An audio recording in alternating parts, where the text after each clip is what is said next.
अमृत की कोई परिभाषा नहीं। अमृत केवल अमरता प्रदान कर सकता है, पर शिव महापुराण वो अमरता देती है जिसके बल पर आप भगवान की भक्ति को प्राप्त कर कर अपने परिवार में, कुटुंब में, कबीले में रहकर सुख का अनुभव कर सको।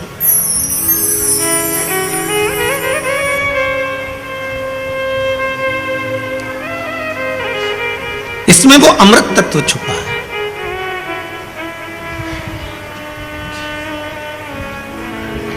अगर बार बार जन्म होए भी ना, तो भगवान से एक प्रार्थना जरूर करना कि जितनी बार जन्म देना उतनी बार भगवान शंकर की भक्ति करती रहूं, भगवान शिव की भक्ति में डूबी रहूं। जितना ही बार जन्म देना उतनी बार मुझे यही विनती है मेरी कि मैं शंकर का गुणगान करती रहूं, मैं शिव का स्मरण करती रहूं।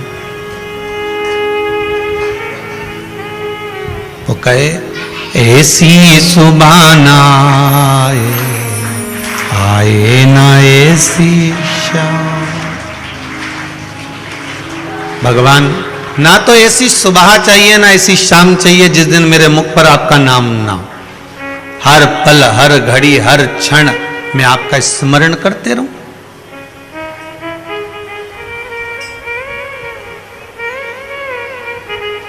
बड़ी मुश्किल से तो मानव की देह मिली, और मानव की देह मिलने के बाद भी अगर हम गुणगान ना कर पाए, भगवान का भजन ना कर पाए। परसों की कथा में कहा था कि भगवान ने जो शरीर दिया है इसको मंथन करना है, भगवत नाम में डुबोना है। जब मंथन करोगे माखन निकल जाए, माखन निकलेगा।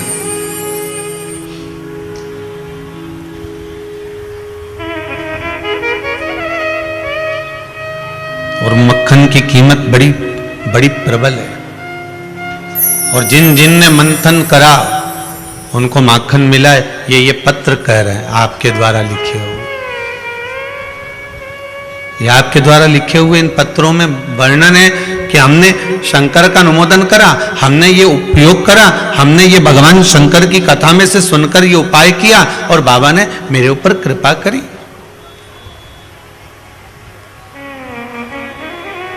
बाबा करुणा करा। ये आपका मंथन कर रहा है, और बिना मंथन के कुछ प्राप्त हो नहीं सकता। थोड़ा तो परिश्रम करना पड़ेगा।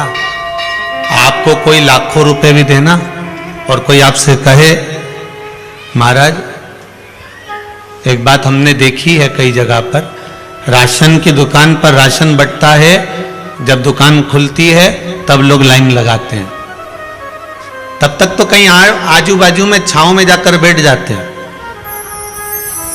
और शिव महापुराण की इस लीला में हमने देखा 2 बजे कथा प्रारंभ होने वाली है, आप 11 बजे से 10 बजे से ऐसे ही माताएं जितनी धूप में अभी बैठी है, मेरा निवेदन रहेगा कैमरे वालों को जरा कि कितनी धूप में माताएं बैठी हुई है।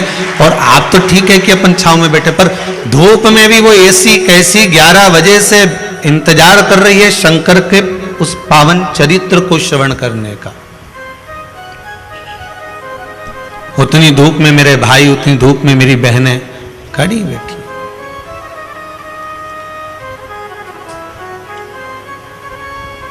ये आपका विश्वास है, और मेरे बाबा से निवेदन है, बाबा इतनी कृपा जरूर करना, जो जिस कामना को लेकर इस कथा को सुन रहा है, जो जिस कामना को लेकर इस पावन प्रांगण में आया हुआ है, इस पावन कुबेरेश्वर धाम में जो जिस कामना को लेकर आया, उसकी मनोकामना पूर्ण करके 3 महीने में वापिस बुला ले। ऐसी कृपा कर, वापिस बुला ले इनको। और आप भी भगवान से विनती करके जाना, बाबा हमने सुना है, और जरा करके कह के जाना, हमने सुना है कि जो आया है वो 3 महीने में वापिस आया है। एक पत्र में तो लिखा है कि 3 महीने भी नहीं लगे गुरुजी। चलो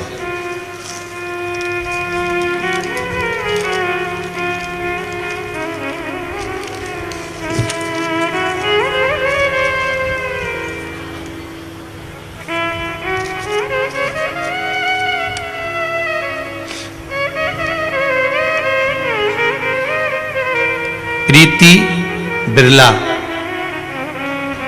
इंदौर से हैं। कहाँ बैठी हैं? श्री शिवाय नमस्ते। माइक दीजिएगा जरा।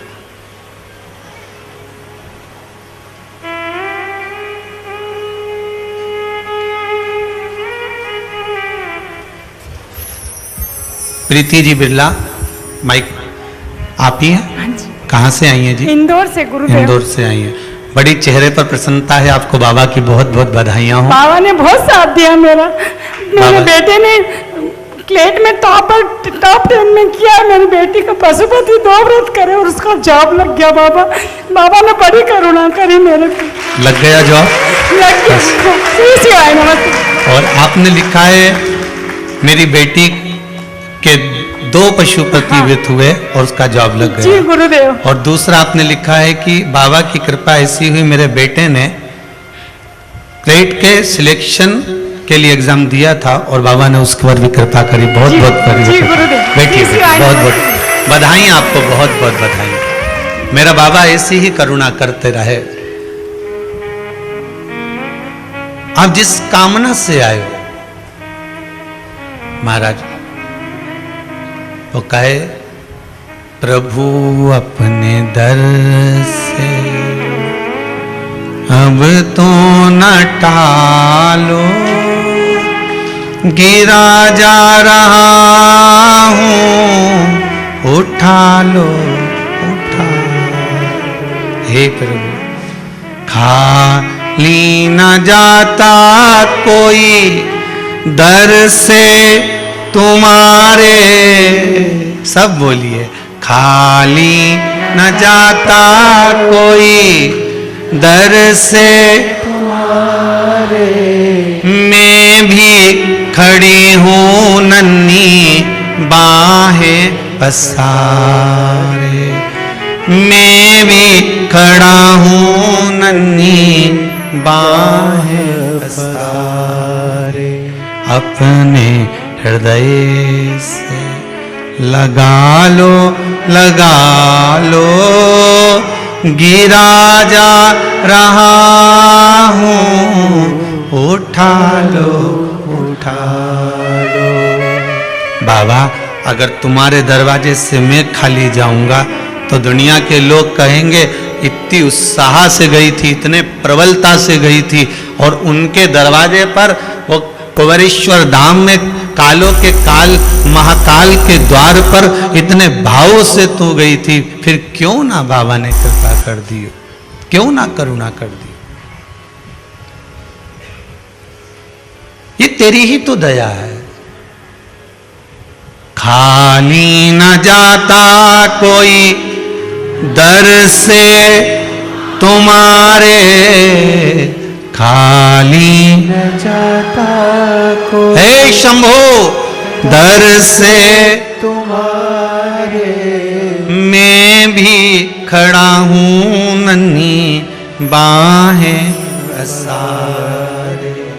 मैं भी खड़ी हूँ नन्ही बाहें पसारे। हे बाबा, इतनी कृपा जरूर करिए। एक निवेदन लेकर आए हैं। एक काश इतनी भरचक बाहर धूप पड़ रही, उसमें खड़े रहना। दीपावली का त्योहार है।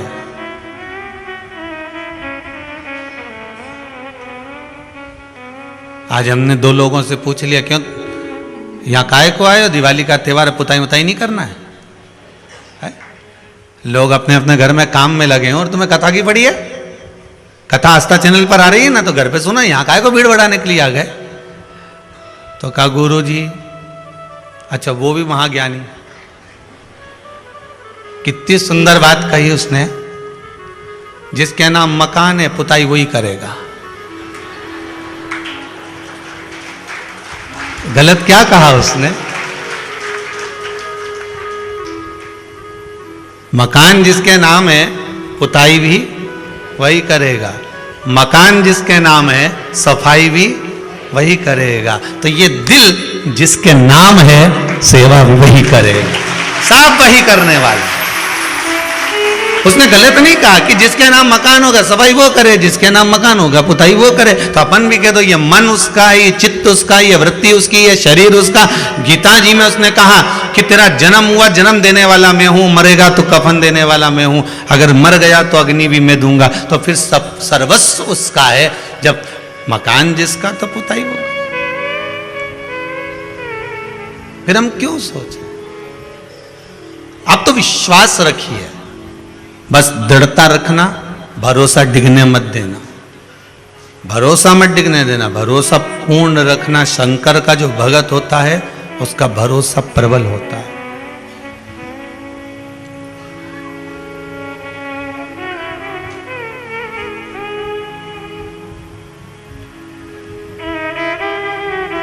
आगरा के पागलों का इलाज होकर पागल घर वापिस आ सकते हैं, पर शंकर की भक्ति में डूबे हुए पागलों का इलाज होकर ये जाते ही नहीं है, शंकर के धाम का स्मरण करते हैं। आगरा के पागल ठीक हो सकते हैं, पर शंकर के जो भगत होते हैं, शिव के जो गण होते हैं, शंकर का जो अनुमोदन करने वाले होते हैं, शिव भक्ति में जो डूबने वाले होते हैं, इनकी जो पागलपंथी है, इनका जो आनंद है, उसका कोई तोड़ ही नहीं हो सकता, उसका कोई तोड़ नहीं।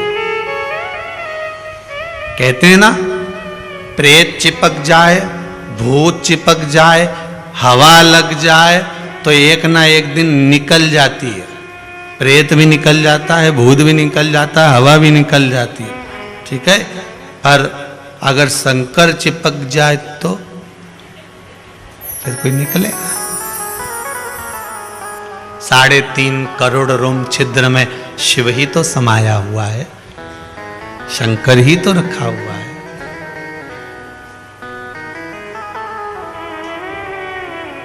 साढ़े 3 करोड़ रोम छिद्र में मेरा भोलेनाथ, मेरा विश्वनाथ, मेरा शंभू ही तो समाया हुआ है।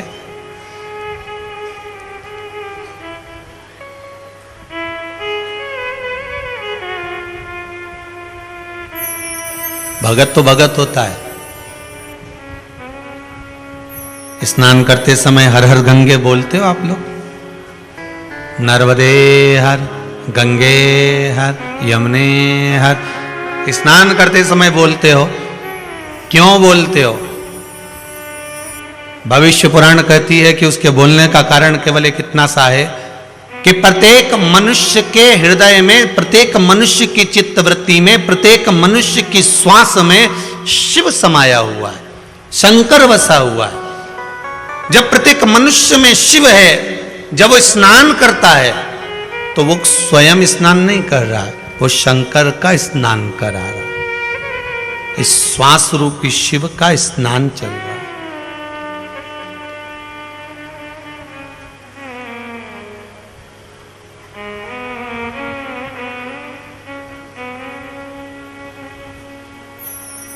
जो भगवान का भगत होता है ना, उसको तुम भोजन कराओ ना, तो उससे कहो, क्यों साहब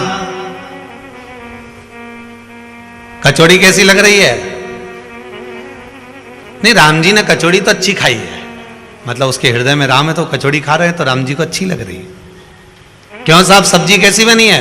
अरे भोलेनाथ जी को सब्जी तो बहुत ही जोरदार लगी, मतलब इसको अच्छी नहीं लग रही, शंकर को अच्छी लग रही, जो भीतर शिव है उसको अच्छी लग रही।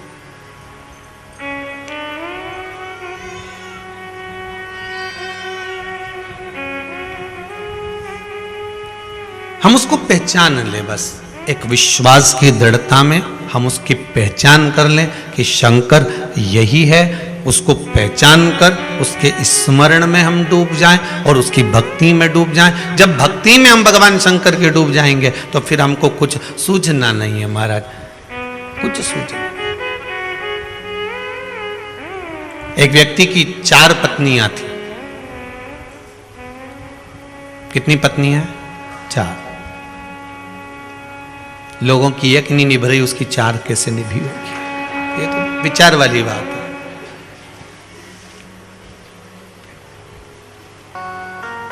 एक व्यक्ति की 4 पत्नियां थीं, पर व्यक्ति ऐसा था कि जिस पत्नी से पहला विवाह उसका हुआ था उसको तो वो बिल्कुल स्नेह करता ही नहीं था। उसका सबसे ज्यादा अगर कोई प्रेम था, सबसे ज्यादा अगर आसक्ति थी, तो जो चौथे नंबर की पत्नी थी जिससे उसने आखिरी में विवाह करा था, उससे उसका प्रेम सबसे ज्यादा था। हो जाता है, अंदाजा लगाया जाए। कौशल्या मैया, सुमित्रा मैया, कैकेयी मैया। सबसे ज्यादा स्नेह दशरथ जी का किस पर था? कैकेयी मैया। 4 पत्नियां थी, उसमें पहली पत्नी से जो विवाह करा था उसमें कोई उसकी स्नेहता, उसका प्रेम, उसकी आसक्ति उस पत्नी में नहीं थी। उसकी सबसे ज्यादा आसक्ति थी वो चौथे नंबर की पत्नी में, जो सबसे लास्ट की थी, सबसे आखिरी की थी। और फिर उस चौथे नंबर की पत्नी के बिना वो एक क्षण नहीं रहता था, एक क्षण। दिन रात सुबह शाम हर पल हर घड़ी उसके साथ ही रहता, कहीं नहीं जाए उसको छोड़ के।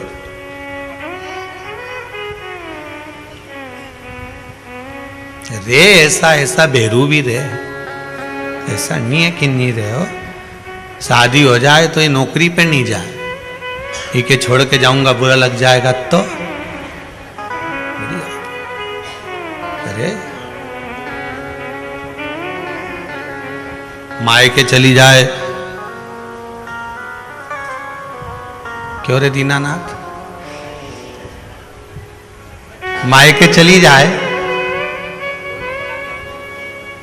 तो महाराज उसको तो रोना नहीं आया, पर ये रो दे कि ये मायके चली गई।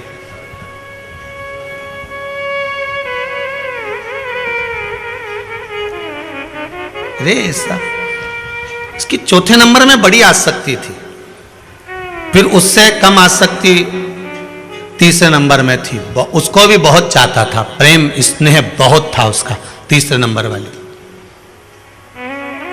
फिर उसकी आसक्ति दूसरे नंबर वाली में भी थी, प्रेम उससे भी था, स्नेह उससे भी था। पर अगर प्रेम और आसक्ति नहीं थी तो वो किससे नहीं थी? पहले नंबर वाली से, जिससे सबसे पहले विवाह करा था उसमें कोई आसक्ति नहीं थी, कोई स्नेह नहीं था, कोई प्रेम नहीं था। पर जो चौथे नंबर की थी जिसमें सबसे आखिरी में विवाह करा था, उससे स्नेह था, प्रेम था, तीसरे नंबर वाली में था, दूसरे नंबर वाली में था, पर पहले में नहीं। समय आया,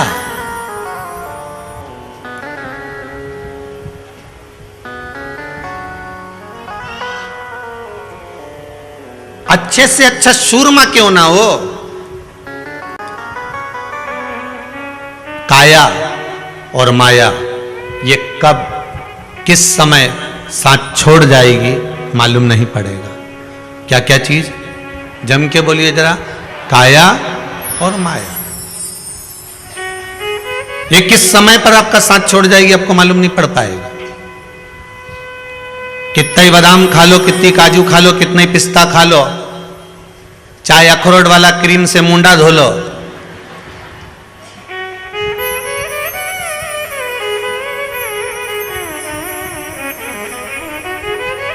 ये काया और माया कब साथ छोड़ जाए किसी का भरोसा नहीं है।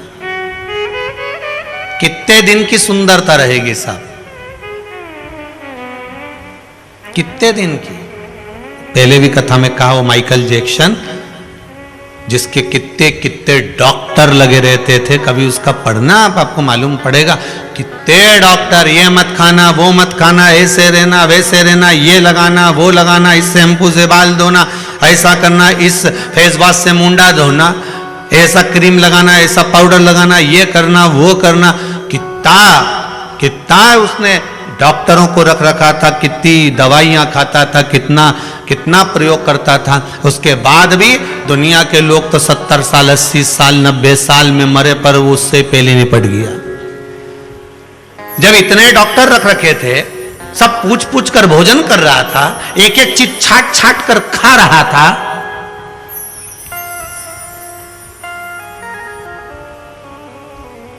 एक एक चीज छाट कर खा रहा है, उसके बाद भी शरीर है, कितने साल साथ देगा। जोर जवानी ढलक जाएगी, ये समय आएगा काया बेकार होती चली जाएगी। जितनी इसमें आसक्ति है, हो सकता है कि पहली जो शादी करी उसने, उस व्यक्ति ने पहला जो विवाह करा था उसमें आसक्ति, उसमें प्रेम, उसमें इसने कम हो गया, क्योंकि विवाह करते गया, आगे बढ़ते गया, चौथे नंबर की पत्नी में आसक्ति ज्यादा हो गई, तीसरे नंबर की पत्नी में आसक्ति ज्यादा हो गई, दूसरे नंबर की पत्नी में आसक्ति ज्यादा रह गई, पर पहले नंबर की पत्नी में आसक्ति नहीं रही। हो सकता एक समय आया बीमार पड़ गया, शरीर तो शरीर था, काया तो काया थी, बीमार पड़ गया। वैद्य जी को बुलाया, डॉक्टर साहब को बुलाया, डॉक्टर साहब ने कह दिया मात्र 15 दिन बचे हैं, 15 दिन के बाद मर जाएगा, लास्ट स्टेज। 15 दिन डॉक्टर ने दे दिया कि 15 दिन बाद मरना है। कांप गया, नैनों से जल बहने लगा, आंखों से आंसू गिरने लगे। मैंने पूरी जिंदगी केवल इन पत्नियों में निकाल दी, पर एक काम करता हूं, मैं पत्नी के बिना नहीं रह सकता, तो इन 4 में से एक को अपने साथ ले जाऊंगा।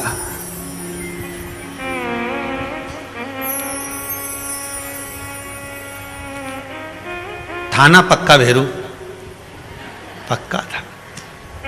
इन 4 में से मेरे साथ एक पत्नी को लेकर जाऊंगा, चाहे कुछ भी हो जाए। इसने सबसे पहले उसी से कहा, किससे? वो चौथे नंबर वाली से, क्योंकि उसी को ज्यादा चाहता था, उसी को लेकर जाना चाहता था। उससे कहा मैं तुम्हें बहुत चाहता हूं, तुम्हारे बिना एक क्षण नहीं रह पाता हूं, तुम और मैं हमेशा साथ रहे हैं, मैं सच चाहता हूं कि मैं 15 दिन बाद मर रहा हूं, तो तुम भी मेरे साथ चलो, मेरे साथ चलिए, मैं तुम्हारे बिना नहीं रह सकता। उस पत्नी ने तो एक क्षण नहीं लगाया और एक क्षण में कह दिया फालतू की बात तो करना ही मत, फालतू की बात मेरे से करना बती, मैं काहे को चलूं तेरे साथ में। और पत्नी एक सेकंड नहीं लगा निकल के घर से बाहर। अब इसने कहा बताओ कितना प्रेम था, एक सेकंड में के और चल दी बाहर। इन्हें दूसरी से कहा, वो तीसरे नंबर वाली से, सुनो तुम मेरे साथ, तुम चलो मेरे साथ में, मेरे साथ में, मैं 15 दिन बाद मर रहा हूं, मेरे साथ में मरना पड़ेगा तुमको, तुम्हें चलना पड़ेगा, मैं तुम्हारे बिना नहीं रह सकता। वो तीसरे नंबर की ने कहा फालतू की बात करना मत, तुम जैसे ही निपटोगे मैं दूसरी शादी करूंगी, मेरे से फालतू की बात करो मत और मेरे को दूसरी शादी करना है, तुम कब तक पलंग पर पड़े रहोगे, चलो। वो भी चली गई। हाँ भाई, दूसरे नंबर वाली, उसने उससे कहा देख मैं तेरे बिना नहीं रह सकता, एक तो कम से कम कोई मेरी सेवा करने वाली वहां चाहिए, मैं तुम्हारे बिना नहीं रह पाऊंगा, तुम मेरे साथ में चल चल। इतने में उसने कहा देखो जी फालतू की बात मत करो, कोई किसी के साथ जाए अच्छी बात नहीं है, एक काम करूंगी मैं तुम्हें शमशान तक छोड़ जाऊंगी, पर मैं तुम्हारे साथ नहीं जाऊंगी। देख मैंने तेरे को इतना कर बोल रहा हूं, मेरे साथ मैंने बोल दिया ना शमशान तक जाऊंगी, ओके बाद नहीं जाऊंगी, बस बोल दिया तो बोल दिया, फालतू की बात करना मत मेरे से। और इसने भी कह दिया। इतने में पहले नंबर वाली ने आवाज लगाकर कहा तुम चिंता मत करो, मैं तुम्हारे साथ ऊपर तक चलती हूं, मैं तुम्हारे साथ चलती हूं, तुम टेंशन मत लो, तुम प्राण त्यागोगे और मैं तुम्हारे साथ चल दूंगी, तुम चिंता मत करना। काहे को चिंता करते हो? ये उस व्यक्ति की 4 पत्नियां नहीं, हम सबकी 4 पत्नियां हैं। चौथे नंबर की है ये शरीर जो इस आत्मा के साथ रहता है, 24 घंटे रहता है, हर पल रहता है, हर घड़ी रहता है। जब प्राण छोड़ने का समय आता है सबसे पहले यही छूट जाता है, एक सेकंड नहीं लगता है छूटने में इसको। चौथे नंबर की पत्नी है ये शरीर कितना चाहते हो तुम इस शरीर को, रोज पैर से लक्ष्य से रगड़ रगड़ के नहाते हो। कितना चाहते हो इस चौथे नंबर की पत्नी को, लगाओ तेल, फिर भी उड़ी गया, कहीं नहीं बचा। कितना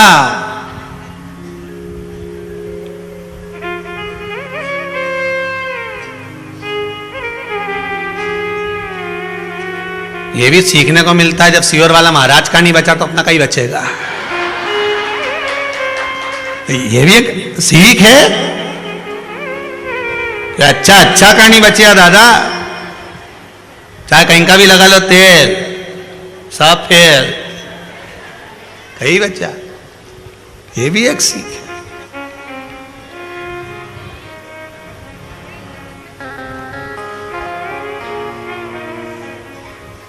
अब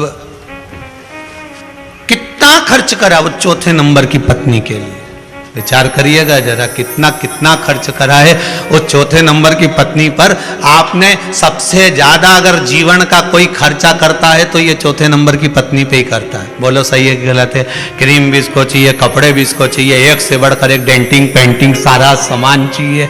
2 घंटा तक कुर्सी पे बैठे रहे, धागा से खिंचवाई तिरोल है, मुंडा फाड़ी ने 1 घंटे तक कांच के सामने पेंसिल से लाइन खींचने पे डब्बा भरो है। कितनी मेहनत करी है चौथे नंबर की पत्नी के पीछे, कितनी मेहनत करी ने, एक से बढ़कर एक ने।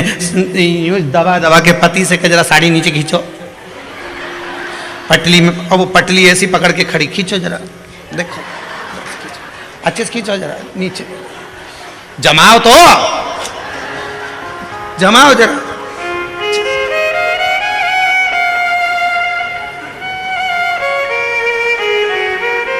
अब फिर के जरा पीछे से, और बापड़ा ऐसे मेंढक जैसा चल के पीछे गया उसके पांव के पास, पांव पड़ के एक जगदम्बा गजब की। अब ये नीचे क्यों नहीं हो रही? तो पति बोले पहले सैंडल तो उतार दे, नीचे जरा पकड़ो तो। हे भगवान द्वारका नाथ शंभू, चौथे नंबर की है। कितना खर्च करा, खूब बादाम खिलाई, काजू खिलाया, खूब कपड़ा पहनाया, खूब अच्छा अच्छा आभूषण पहनाया। इसके बाद भी प्राण छूटते समय 1 सेकंड नहीं करा और छूट गई। आत्मा इधर, शरीर इधर। और तीसरे नंबर की थी जो कह रही थी कि मैं तो तुम मरे और दूसरे से शादी कर लूंगी। कौन बोली थी है? तीसरे नंबर की। ये तीसरे नंबर की पत्नी है हमारा धन दौलत पैसा प्रॉपर्टी जमीन। तुम निपटे और रजिस्ट्री दूसरे की, तुरंत निपटते से ही नहीं, बस तुम जिंदगी भर जोड़ जोड़ के मर गए। 500 रुपए ले जाना बीमे वाले से कहा, हमारी एक अच्छी एफडी कर दे भैया, हमारा पैसा जमा करते रहे भैया, 1000 रुपए महीने का जमा करना भैया, और हर साल की इतनी कर देना भैया। बीमा तुमने भरा, पैसा तुमने जमा करा, 1-1 रुपया जोड़ जोड़ के मर गए, 100-100 रुपए जोड़ जोड़ के मर गए। मरने के बाद वो पैसा किसको मिला? जिसके नाम था दूसरे के, कहीं पत्नी को, कहीं बच्चों को, दूसरों को। यही तो तीसरे नंबर की पत्नी कह रही है कि तुम मरोगे और मैं दूसरी शादी कर लूंगी। अर्थात तुम जैसे ही निपटे, तुम्हारे पैसे को, तुम्हारी दौलत को, तुम्हारे सामान को, तुम्हारे धंधे को, तुम्हारा जो कपड़ा लत्ता जेवर आभूषण रतन माणिक मोती जो भी तुम्हारे घर में, वो उस पर दूसरे का ही तो हक होगा कि तुम्हारा होगा। कि ऊपर से आके चिल्लाओगी, 500 रुपए मेरे हैं, बोलोगे? नहीं, उस पर हक दूसरे का हो जाएगा। ये तीसरे नंबर की पत्नी है, मरते से शादी दूसरी कर लेती है। ये धन, ये दौलत, ये संपदा, ये सत्ता, ये वैभव, ये लक्ष्मी, ये हमारा सारा साज और सामान, ये तुरंत दूसरे का हो जाता। तुम निपटे और वो दूसरे का हुआ।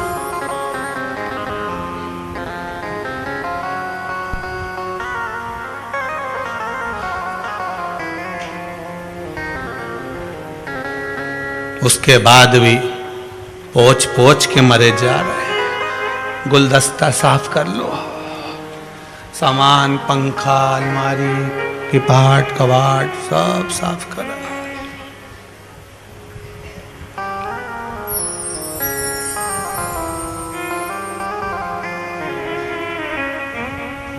अच्छा एक बात बताओ, पूरे घर की सफाई तुम नौकरानी से करवा लेते हो, नौकर से करवा लेते हो, तिजोरी की सफाई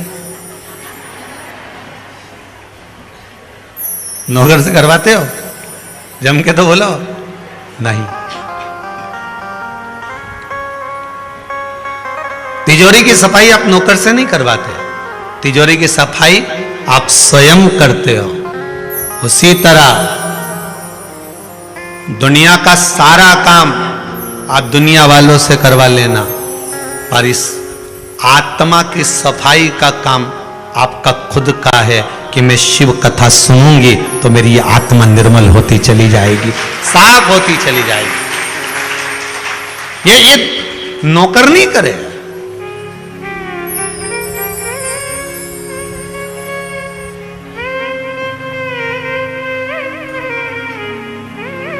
माता, पिता, गुरु और ये आत्मा, ये वो दौलत है, ये वो तिजोरी है। इसकी सफाई का काम दूसरे का नहीं होता, इसकी सफाई का काम अपना होता है। कोई दूसरा नहीं कर सकता।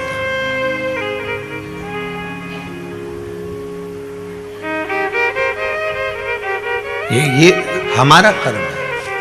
आप जितना भजन करोगे उतना ही सुख आपके जीवन को प्राप्त होगा, जितना मंथन करोगे उतना आनंद आपके जीवन को प्राप्त होगा, जितना मंथन करो। तीसरे नंबर की पत्नी हमारी दौलत, हमारा धन, हमारा वैभव, हमारी गाड़ी, हमारा बंगला, हमारी जायदाद, जो तुरंत मरते ही दूसरे के नाम हो जाती है। और महाराज,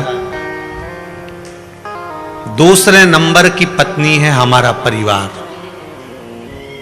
कौन है? जम के बोलो जरा। हमारा परिवार, ये व्यक्ति के दूसरे नंबर की पत्नी है।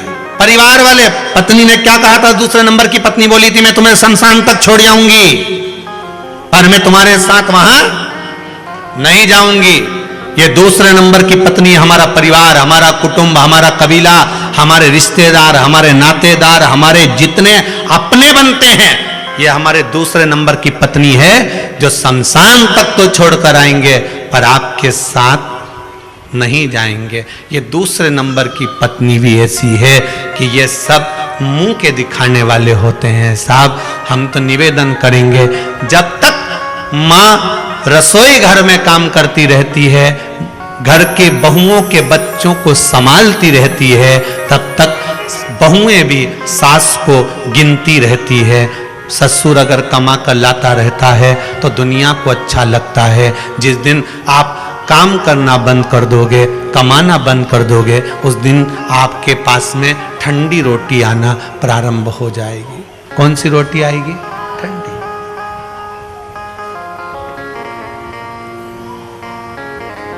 पकड़ के हाथ जो तेरा, कहे तो लाडला छोरा, अभी सब साथ हैं तेरे, आगे होने को धोखा है।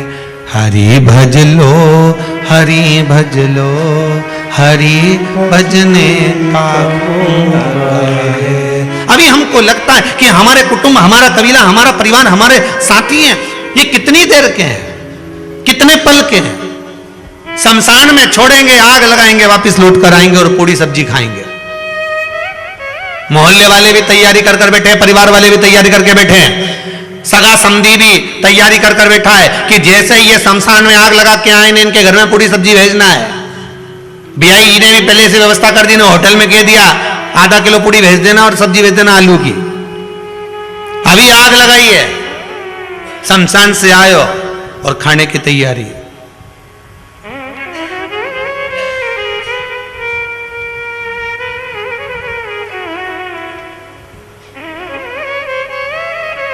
ये दूसरे नंबर की पत्नी है। और आई पहले नंबर की पत्नी। पहले नंबर की पत्नी है वो है ये आत्मा।